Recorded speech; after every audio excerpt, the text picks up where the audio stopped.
My parents sold my things for their golden son's treatment. He's in debt now, and they have nothing. My name's Mike. I'm 25, and I thought I had a pretty good idea of what to expect when I got home after a long day. The plan was simple. Walk in, drop my stuff, maybe grab a quick bite, then settle in. I could already picture the evening. Plugging in my guitar for a few riffs, maybe hopping on my computer to check the latest updates, or even diving into that new game everyone's buzzing about. Just a regular evening, right? Well, not this time. I unlock the door, step inside, and for a split second, everything seems normal. Until it hits me. My place. It's empty. And I mean really empty. I stand there staring as the reality sinks in. My computer? Gone. My guitar? Vanished without a trace. My collectibles? Each one a piece of some personal journey, some milestone I'd achieved? All gone. Every single valuable thing I'd put in here. Stripped away like it never even existed. It's like some twisted magic trick, only there's no applause, just a silence that grows heavier by the second. At first, I'm in this weird state of numbness, just a small shock, almost like my brain's refusing to let me process it. I even catch myself thinking, maybe this is all just a bizarre hallucination, some messed up dream. But then, a flicker of memory jolts me back to reality, and in that instant, I know exactly who did this. My heart sinks all over again, only now the shock is replaced by something hotter, sharper. I hate to say it, but I'd bet my last dollar it was my parents. See, in my family, there's always been this one golden boy, my brother. The perfect son, in their eyes at least. And when he screws up, they don't hesitate to go to ridiculous lengths to bail him out. Apparently, this time, he's really outdone himself and wound up in some serious mess. So, my parents? They didn't call, they didn't ask, and they definitely didn't warn me. They just went straight into my apartment and stripped me of everything valuable. Everything. I guess to them, I was just a convenient resource, a stash they could cash out to solve their precious son's problems. I'm standing there, in this cold, empty space, and all I feel is betrayal. It's not even just about the money I'd spent on all these things. It's the effort, the memories, the late nights working to afford each piece. Each item represented something to me, a small victory, a bit of my soul. And they just erased it all for him. The worst part is, they didn't even consider what it might mean to me. My life, my belongings. Just collateral damage in their endless cycle of saving him from himself. The emotions swell inside me. Pain, anger, disappointment, and underneath it all, a bitter clarity that my trust in them is gone. This wasn't just some mistake they could apologize for. They crossed a line. They turned my life into a solution for his problems, like I was nothing more than a means to an end. I've lost not just my things, but something far deeper. The trust that a family should be built on. And in that empty room, I feel like I've lost a part of myself. Now I'm sitting across from my parents, staring at them like they're aliens who just landed. I can't help but wonder who's actually lost their mind here. They're giving me this bizarre look, like they're trying to sell me on a deal that has no chance of going well for me. My mom's playing her usual role. She's got that compassionate smile on her face, but it's all for show. Her lips are turned up in a smile, but her eyes are as empty as a shark's. She leans forward, voice smooth and calm, and says, "Mike, you're still young. You can earn it all back. But your brother's life, well, it's more important than all these things." It's not just what she says, it's how she says it. Like my entire world, my hard-earned belongings, are nothing more than junk. The subtext couldn't be clearer if she'd handed me a script. I'm supposed to feel guilty for even caring. My things? They're practically worthless in her eyes compared to my brother's future. It's like somehow I sold my soul to stuff and need a good cleansing. Then they bring out their favorite act, the one they know by heart. Family is everything. They go on, repeating it like it's a mantra. Family's all that matters. Sacrifice is what binds us. Over and over, the same words, as if chanting them enough will magically erase my loss. I feel like I'm being sold a lifestyle membership. Family, they say, like they're spokespersons for some network marketing cult. It's almost insulting how seriously they expect me to swallow this pitch. My dad, meanwhile, is sitting back in his chair, looking as calm and unbothered as can be. He's barely paying attention, staring off into the distance as if I'm lecturing him on how to organize his sock drawer. The look in his eyes says it all. He couldn't care less about my side of things. In his mind, the decision's made, it's over. End of discussion. My belongings? Gone. The money? Safely with my brother. And I? Just a whining kid who doesn't get it. But then my mom throws in her finishing line, one of those backhanded gotcha statements only she could think of. With that same thin smile, she says, "You know, Mike, you always said money wasn't the most important thing in life. Looks like you proved that now, didn't you?" The irony of it nearly makes me laugh. Yes, Mom, great job twisting my words into a moral justification for draining my life dry without so much as a heads up. And that's when it really hits me. We're on different planets here. They've created an alternate universe where love means stripping someone of everything meaningful to them because, apparently, sacrificing your life for family is the ultimate show of devotion. I glance between them, and I can feel this wall go up inside me, stronger than any they've built. They've made their choice, placing all their faith in their golden son, no matter the cost. So I look at them and think, all right, go all in on your golden child, put every last cent of faith in him. But don't come running to me when the bank goes bust. I'm definitely out of this game, and believe me, I won't be making any deposits here again. A couple of weeks roll by, and just when I thought I could at least start moving on, the saga of my golden brother takes a turn. As predictable as it is infuriating. The prodigal son, freshly rescued from his last disaster with my belongings, has apparently learned nothing. No self-reflection, no gratitude for his latest bailout. Instead, he stepped it up a notch, diving headfirst into new ventures. Turns out he's now running with card schemes and gambling, like he's auditioning for a role as the next big casino hotshot. It's as if he's convinced the world will bend to his whims, just because he's, well, him. Meanwhile, I'm here, stewing, feeling the heat build up inside me with every new update. Here's the kid who basically flushed my life down the drain to finance his rescue, and he's already racking up fresh debts. It's almost impressive, the way he blazes through resources with zero regard for anyone else. He's treating my parents like his personal bank, showing no signs of guilt, no awareness that he's tearing apart whatever's left of our family's stability. It's as if financial freedom to him is nothing more than a license to turn other people's hard work into casino chips and high-stakes gambles. And then there's my parents, standing proudly by his side like they're co-stars in some tragic theater piece. They keep spouting off excuses, painting his failures in the softest light possible, as if denial alone can keep him from spiraling any further. He just hasn't found himself yet, my mom says, like he's a lost soul on a quest for inner meaning, rather than a chronic gambler blowing through the family's last shred of patience. Hasn't found himself? Please, he's definitely found something, namely, a bottomless well of family funds to squander. The more I hear about his debts, the more that anger and disappointment sink deeper. This isn't just recklessness anymore. He's in so deep, I'm pretty sure the light of reason doesn't even reach him down there. Yet, instead of stepping back and letting him deal with the mess he's made, my parents keep digging, clinging to this desperate hope that maybe, just maybe, their golden son will have a breakthrough. They're banking on some miraculous second chance that might never come. And here's the irony. The more they pour into him, the less I feel like I belong in this family. So, I decide it's time to get some real answers. No more guessing games. This isn't just about asking where the money went. I'm uncovering exactly how deep my brother's tangled us all in his financial mess. At first, I'm thinking maybe he racked up a few thousand here and there, typical gambling losses or whatever. But as I dig deeper, it's clear he didn't just waste a bit of cash. No, he put on a full-blown show with a rulebook that reads, "Burn every dollar you see."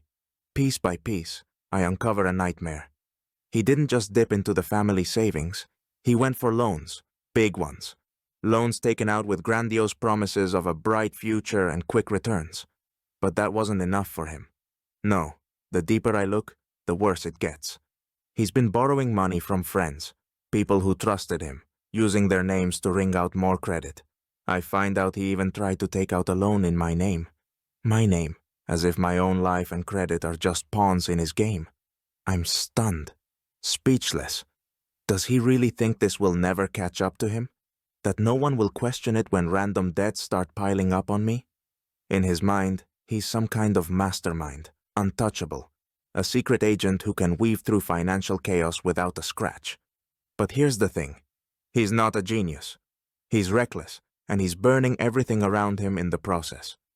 For a long time, I thought my parents at least had a clue about the mess he was creating, that they were making a deliberate choice to cover for him. But now I'm starting to wonder if they're as in the dark as anyone else. Or worse, maybe they don't want to know. It's easier for them to cling to their fantasy of their golden boy, of a son with a bright future, than to confront the ugly truth. Why face reality when it's so much simpler to believe in illusions? But this time, I'm done staying quiet. They've preached family values and love at me my entire life. Fine, let's talk about love and loyalty. Because real love doesn't look the other way while someone ruins everyone's life. I'm going to shatter their bubble, and I'm going to show them exactly who their favorite son has become. They'll see, once and for all, that this golden boy has been dragging us all down with him. And maybe, just maybe, they'll finally see the truth. So, I set the stage for a showdown with our so-called family finance genius. The plan is simple. Catch him off guard, stop him from slipping into his usual smooth-talking, golden boy act. When he walks in, he gives me this cocky, almost mocking smirk, as if this is all a big joke, like I'm the uptight one ruining the fun. I think, all right, let's see what kind of show he's got ready for me. We sit down, and before I even get a chance to start, he leans back, all relaxed, and says with this maddening smirk, "You should be grateful I'm doing this for the family's happiness." I'm so taken aback that I just freeze. For the family's happiness? Is he serious? But he's not done. Oh no. He starts up this whole self-righteous speech claiming, "I've just got a gift, you know? A way of making our lives better. Can't you see?" In that moment, I think I feel a surge of pure, righteous anger for the first time in my life. Here he is, deluding himself into thinking he's some hero, a benefactor even, while I'm the fool who just doesn't understand that he's doing it all for family. He leans back, his smug smile only widening as I try to explain the mess he's made, the debt he's drowning us in, the future he's single-handedly destroying. And then, with that same irritating calm, he shrugs and says, "So what? Do you think Mom and Dad care? They'll always be on my side. And you, well, you'll just never understand." It's like a switch flips inside me. He's sitting there, dripping with arrogance, completely sure of his immunity, totally confident that he'll always be the one they choose to protect. He knows Mom and Dad will bail him out, no matter how low he sinks. It doesn't matter to him that their help comes at the cost of my efforts, my sacrifices. He's fully aware of his hold over them, and that's exactly why he treats everything I've done, everything I've worked for, like it's beneath him. I lock eyes with him, the words pouring out of me with a cold finality I didn't even know I had. "Remember this moment," I say, voice steady. "From now on, you're on your own. Don't ever count on me again." For the first time, I see it. A flicker of worry, a shadow crossing his face. That smug look wavers, and something shifts. Maybe he finally realizes that his family happiness comes with a price, and it's a price he won't be able to pay when there's no one left to pick up the pieces for him. The silence between us is tense, and for the first time, he's unsure. I think he finally gets it. This time, he's pushed too far, and when the safety net's gone, he'll have nothing left but the consequences of his own actions. Months roll by in silence, the kind that almost convinces me I've been forgotten. But then, just when I'm starting to think the storm has passed, there it is. Thunder out of nowhere. The doorbell rings, and when I open it, there they stand. My parents, looking worn and strangely fragile. like they've run out of all the pretense they've been holding on to. I let them in, my arms folded, watching as they settle onto the couch with this palpable air of desperation. My mom starts first, clearing her throat before hitting me with the classic opener. "Mike, we need your help." Right. How original. My dad follows, his voice attempting a sincerity that I've come to know only ever surfaces when they're about to ask me for something. "It's for family," he says, and I can almost feel the script in his words. Family. The word they only remember when they need rescuing, always to save their golden son. I sit there expressionless, waiting for them to roll out the full performance. They don't disappoint. My mom's face shifts into a look of barely contained anguish, practically a plea, her eyes casting a look so heavy you'd think she was pleading for her life. My dad, usually so steady, has his hands clenched, a rare display of tension. It's almost comedic, watching them try every trick in the book to sway me, as if I'm a judge in some family court, with them in the audience pleading for the fate of their little financial prodigy. They actually think this will work. I can see it in their eyes. They believe I'll just roll over, get swept up in their dramatics, and come to the rescue of their precious household. But I don't say a word at first. Just let the silence stretch out. Let them feel the weight of every moment I've spent watching them toss me aside for him. Then, calmly, I speak, my voice as cold as I can make it. "Do you even realize that when I needed your help, when you sold everything I had for him, you didn't think about me at all?" There's a pause, heavy and awkward, like they're processing words they never thought they'd have to hear. The room is silent, my words hanging in the air like a judgment. And then, to drive the point home, I add, "So, tell me, should I help those who left me with nothing?" My mom's face loses its color. She's never looked so at a loss. My dad, as usual, avoids my gaze, his eyes fixed somewhere on the floor, as if the answer might magically appear there. The desperation has drained from them, replaced by a harsh realization. Maybe, finally, they're beginning to see that I'm not just a fallback, not some walking wallet to bail them out whenever they've gone too far for their golden boy. Now my parents are desperate. They realize that tearful pleas won't be enough, so they resort to confessions. I sit across from them as they look at me like they're about to reveal the secrets of the universe. My mom starts, "Mike, you have to understand. We went through hell to save your brother. We lost everything we had. Oh yes, the tragedy of the century." She keeps going, saying they sacrificed everything for him, even if it meant writing me out of the picture. They finally admit that maybe they made a tiny mistake, throwing everything into saving him and forgetting they have another son. Oh, and now I'm supposed to understand. Sure, let's hand them medals for best parenting strategy. I listen, not even sure what to feel. On one hand, I get it. They were terrified, desperate enough to lose sight of everything else. But on the other hand, when your own parents betray you, it's hard to shrug it off like nothing happened. They had options. They could have at least tried to see how their choices were wrecking my life. But no, they chose a path of heroic drama, selling everything I'd built over the years for my brother. And now they're here, expecting me to be their new savior. Should I throw them a lifeline? Just like they once sacrificed everything for my brother? They're laying it all out, asking me to understand and forgive. The irony, honestly, is staggering. Here it is, the moment of truth. I sit there going over everything they've said to me. Every tear, "we tried so hard for him," every hint that they just want to be a family again. And suddenly, I feel total clarity. All that fake family warmth? In the past. I have a clear choice. Stay in this circus of betrayal, or leave and shut the door behind me. I make my choice. I finally realize that trust isn't some slice of pizza you can throw back and forth whenever you want. Broken trust? Well, sorry, rebuilding it isn't on my agenda. Honestly, I even feel a sense of triumph.